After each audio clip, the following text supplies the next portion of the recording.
Hi, welcome back to Forward Cycling. Thanks for watching another video. We're just going to give you a quick tour of our latest build. This is the latest one we've done, but slightly out of sequence in order. This is build 53, and this is a design by the Handmade Cyclist for Neil Wyatt of the Handmade Cyclist. So if any local people know of Neil Wyatt and the amazing work he does, he owns a cafe in Winchester called South Down Social, and then he offers fine art prints as well. And then this is the third build that we've done with Neil's artwork, and this is pretty spectacular. This is his own bike. So let's talk about the frame design that he's done for this build, and then I'll go through the tech specs and bits and pieces as well, and then show you what's what with that. So first of all, let's talk about the standard graphics that you'd have on a Forwards bike, and then we'll then tuck in and then talk about all the added bits and pieces. So we've got the Forwards logo on the font on the front of the headset tube, should I say. That's in 10mm, just along the bottom there of the head tube. Then on the down tube, we've got Forwards graphics as normal, and then it's got a nice fade there in the graphic in the background paintwork, which we'll talk about in a second. That's 30mm tall if you're geeking out and want to know about that. We'll show you the artwork on the front there in a second. So standard Forward stuff again is the X on the top tube, just in front of the seat post, and then you've got the Union Jack on the back of the seat post. And then we've got the build number at the back there, so 53, and then this is Matthew van der Poel 1, which does give away the design slightly there. And then we'll talk about the Handmade Cyclist design and stuff in a second. So that's the standard graphics that you'd get from us. And then the idea of these builds is that they're designed from the artwork that Neil's provided or done. And then what he does some beautiful fine china work. So you can get mugs, you can get the espresso cups with like a little tiny saucer, and that's what I've got upstairs in the office. So perhaps I'll show you that in a second on the video. I'll cut that in somewhere.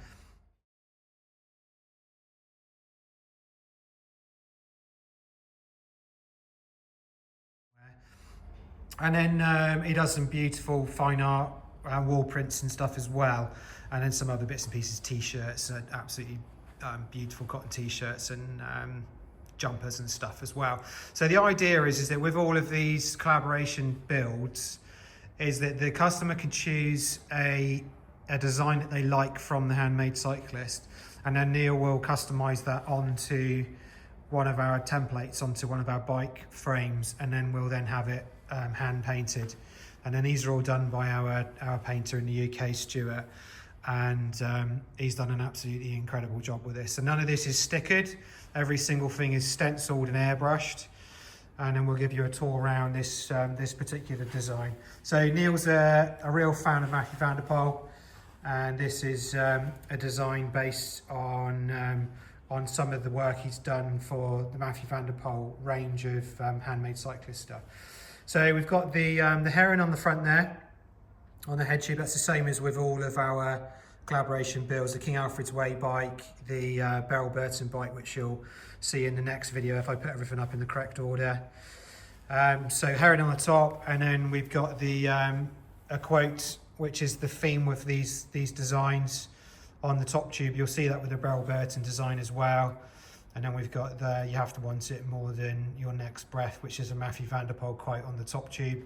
Little heron there at the top, and then the Matthew van der Poel down there. Just put my finger in there to give you an idea of how tiny this is. The text is absolutely tiny. It's all airbrushed in there as well. And then we've got the stripes there as well. And the stripes are sort of Netherlands sort of inspired. Oh, sorry, I've zoomed in there. So Netherlands flag inspired, but with some sort of punchier colours as well from Neil's sort of design palette, should I say. I mean, he's the best guy to talk about design. I'm probably waffling there a bit. Sorry about that, Neil. So that's how he's done now. And then we've got the little red stripe at the front.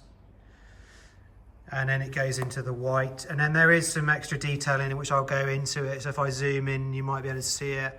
There's a really nice pearl in there as well. So the pearl is on the clear coat, so the bike is finished flat, so they're flat colours, and then what we've asked for is a clear coat over the whole bike. You can see it sort of glistening slightly there with the light. It'll look better outside in the sunlight.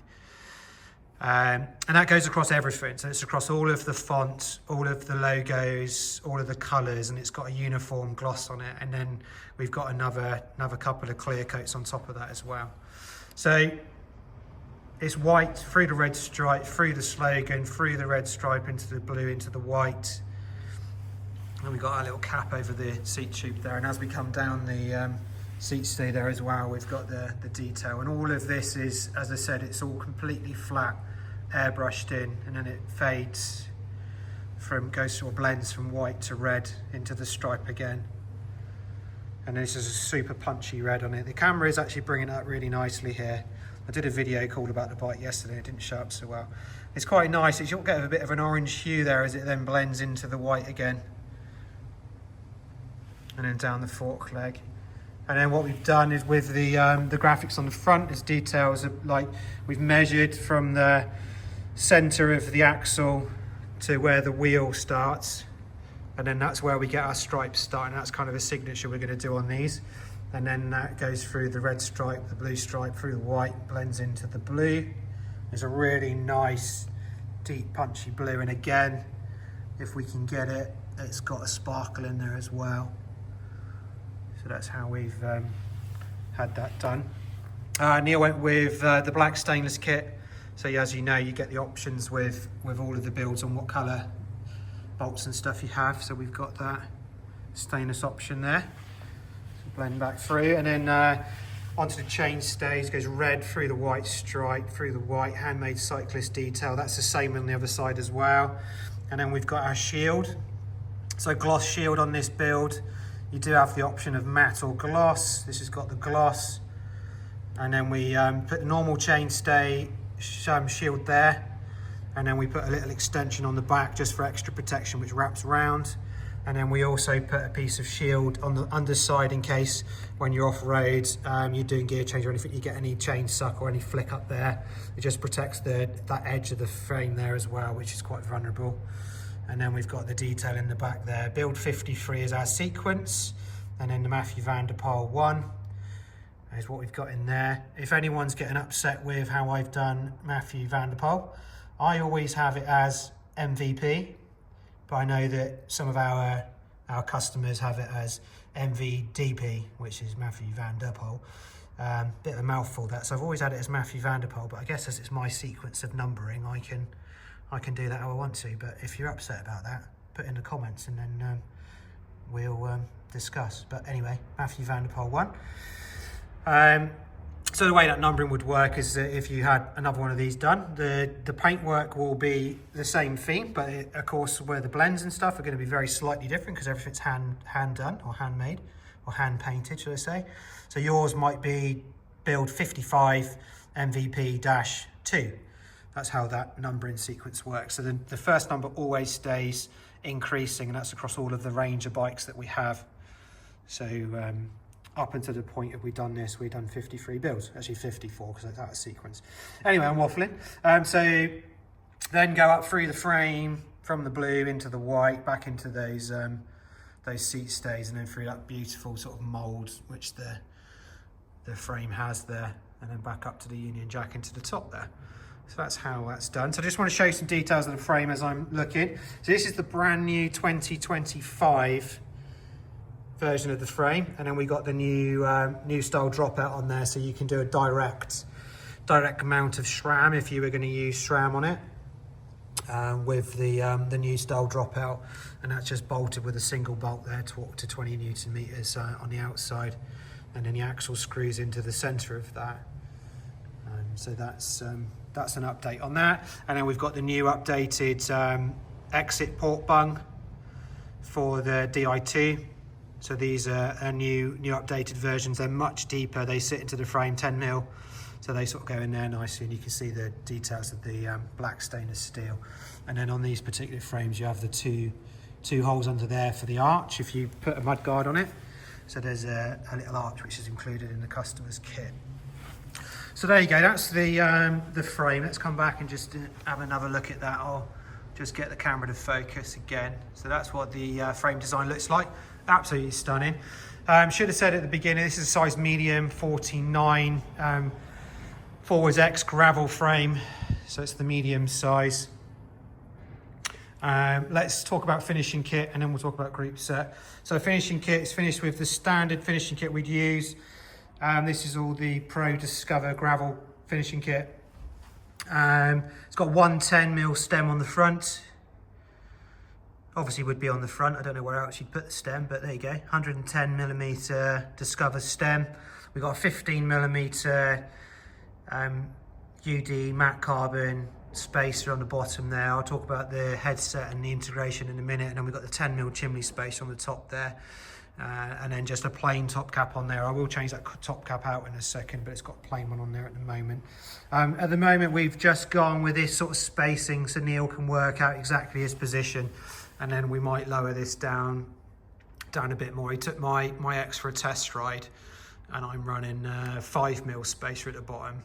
And he just thought that was a little bit too low, so we're going to fine tune that. Then you've got the integration. So this particular frame we can do in two styles. So you can have it integrated or non-integrated.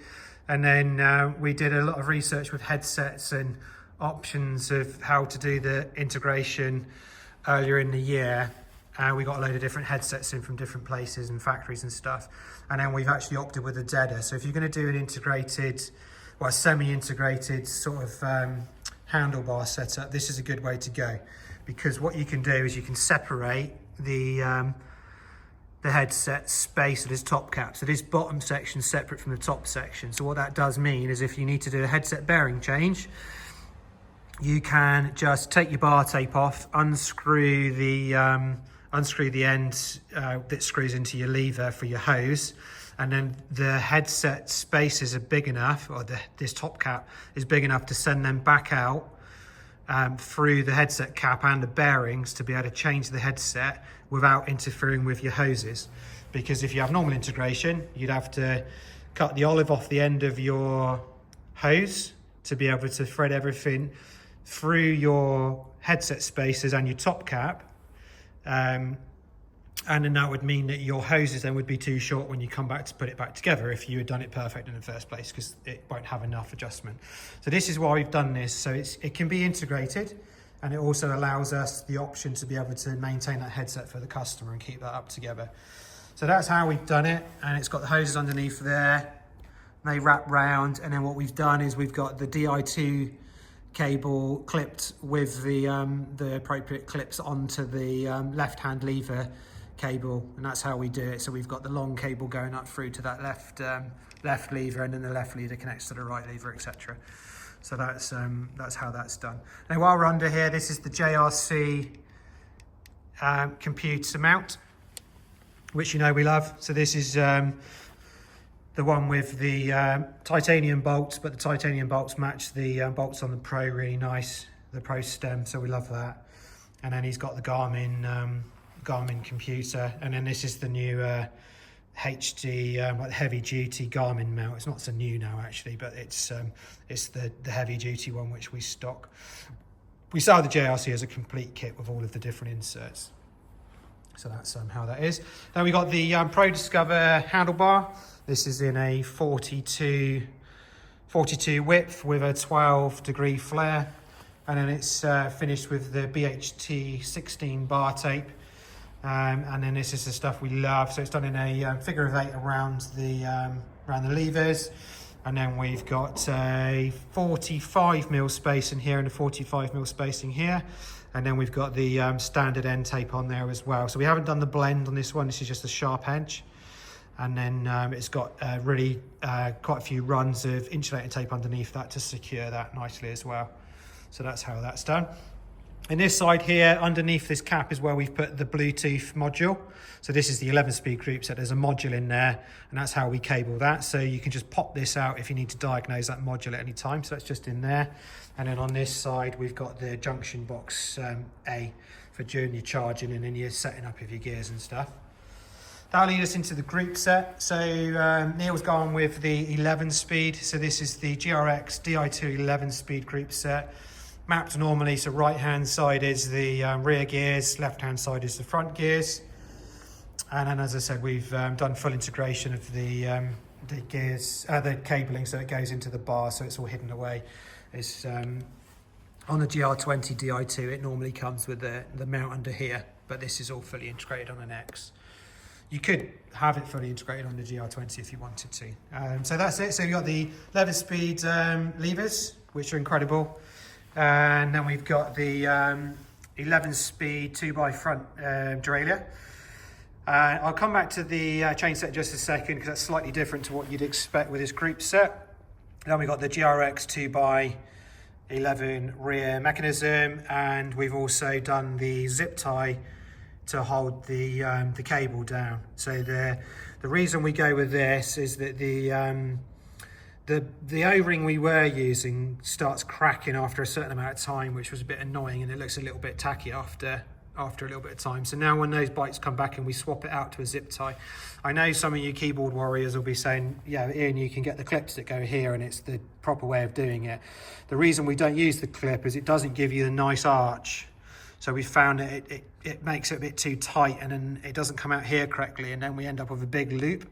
And the whole reason we've always done this is because of seeing previous bikes with issues where the cable's been caught in the cassette and then ripped the cable out, and then that gives you a proper headache because the cable's obviously all the way into the bottom bracket.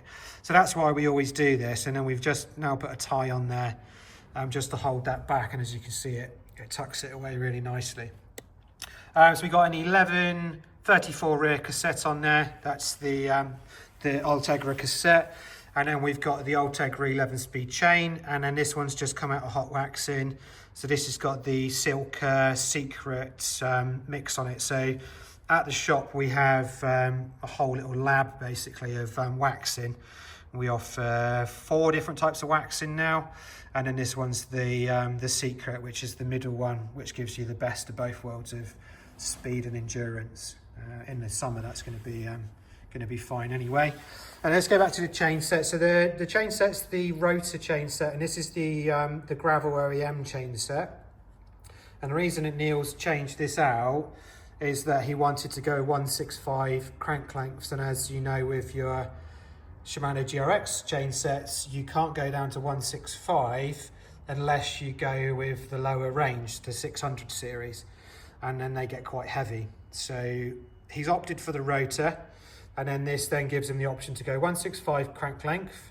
We've then got the 48 31 tooth chain rings that come on that, and then also the gravel axle. So that has the steel gravel axle with the 24mm center axle in there as well, or axle should I say. And then we've got the BB60 bottom bracket, so the Ultegra Shimano bottom bracket on there as well. Sorry, I just cut back in there because the phone was bleeping in the background. So that's the chain set. On the ends there, Neil wanted to put some different ends. I have the different ends on all my rotor chain sets. He was a bit inspired by seeing my rotor cranks.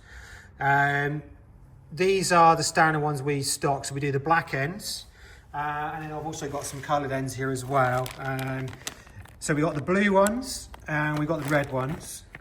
And we've gone with black for now because the reds I'm not sure about with them going around, but I'm going to take them up and show him as well and see if he likes the red ones instead. I thought the red might be a bit lost in the red of the frame, but he'll have a look. And the blue would look really cool because it's contrasting, but the blue doesn't really match the blue of the frame. So I've just put black ones on for now. Let me know which ones you reckon would look better. Black, red or blue. But anyway, we went with black just for the build, and then he can change them out in a few seconds when we go up there. These are really important on the builds, gravel bikes, I think, because it stops you smashing the end of the crank arm. So they're quite good, and we do them as well. They did there's FR ones for the Shimano cranks, and that's an option there as well. So wheel and tyre wise, we've got the Hunt Gravel 35 wheels. As you would know if you watch any videos of mine, I'm actually a massive fan of these. This is their awesome all-round wheel, really. So it's lightweight carbon fibre rimmed gravel rim or wheel.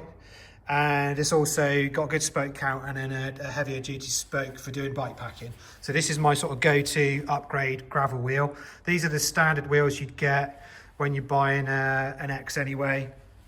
You can check the specifications of the build, but that's the go-to wheel. And then these have the newer style rear hub. So I think these are sort of version 3 or 4 of the Hunt 35 wheels now. So it's asymmetric rim, and then you've got the uprated rear hub on the back. And I'm absolutely loving these because it's got a steel hub body, which I'm a massive fan of going back to steel hub bodies because of the stopping your cassette digging into the hub body. So that's really cool as well. So that's the wheels. Tyre wise, that's a bit interesting on this build. Neil's been geeking out, reading loads of forums while he's been waiting for the bike, watching all the videos on YouTube and stuff, and then after a bit of discussion with us, we've decided to go with the brand new Schwalbe G1R Pro on the front, and he's going as big as the frame will manage.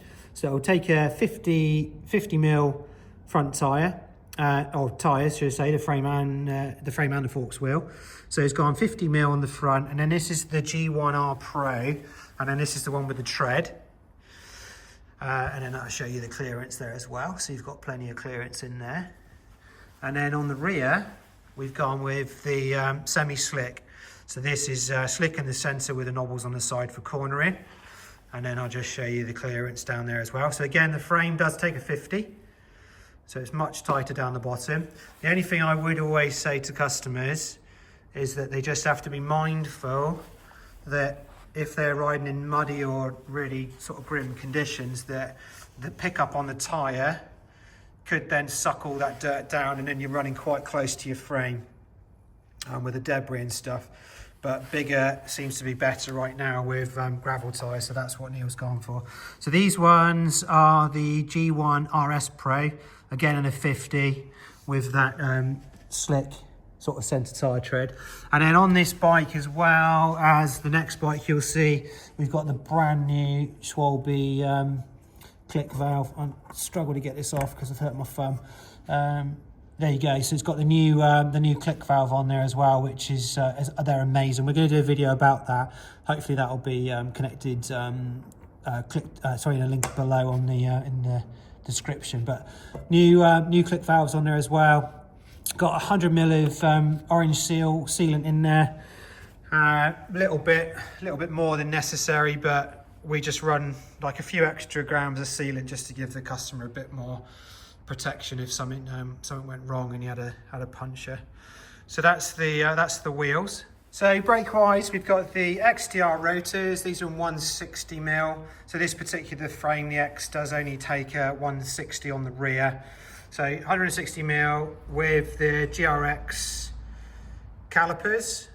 So that's the caliper on the back, and then the front one there as well. So GRX front caliper with the 160mm XTR rotor. Just while we're here, we'll have a quick look at the bottom bracket there. So that is the Ultegra bottom bracket, as we said, on the other side. And let's have just a quick look at the bottle cages while we're on this side. So these are the brand new Custom Race X bottle cages. So we've got a pair of those on there, and then finishing hardware on the bike, as I said already, is the black stainless steel gloss with the little aero caps. And then as always, we put the 12mm washer on the bottle cages to give you better purchase and stop you pulling through those. And then they have a little locking washer underneath there as well. It's worth noting, if anyone does really like the Custom Race X cages, the 12mm washer fits lovely in there as well, so that'll be fine on any of your builds that you might be doing. So that's those. Let's have another look at that quote from this side, and then we might be able to see the pearl. Camera struggling in the workshop here. Can see underneath there nicely on that front section there as well. So saddle wise on this, it's got the Pro Stealth performance saddle, same size as mine, and then this has got his bike fit on it as well. We'll turn the bike around in a second. It will get a just get a focus there. We get a better view of that. And then seat post is the our standard carbon 180 gram and that's also got the 20mm setback on it to get his setback on there. I got a funny feeling he's running maybe 211 setback, I think, on that bike fit. Can't remember off the top of my head, but I think it's a 211. So that's that one. So let's get it spun around and we'll have another final look at it. So there we go. So just spun it back round. Oh, I've got that crank set out of alignment there. Oh, you do get to hear that free hub body, which is pretty leery on those Hunt wheels. But there you go. So that's another nice look at it from a side-on view there. So I hope you like this one. We're super happy with it. Hopefully Neil's going to be happy. He hasn't seen it yet. I've not even shown him any images of the finished frame. So he's going to get to see it in a second. We're just going to go off somewhere nice locally and do a full photo shoot of it. That'll be on the website soon. And that's about it, really. I should stop waffling, let you get back to your day. Thanks for supporting and watching another video, and I will catch you in the next one. Bye for now.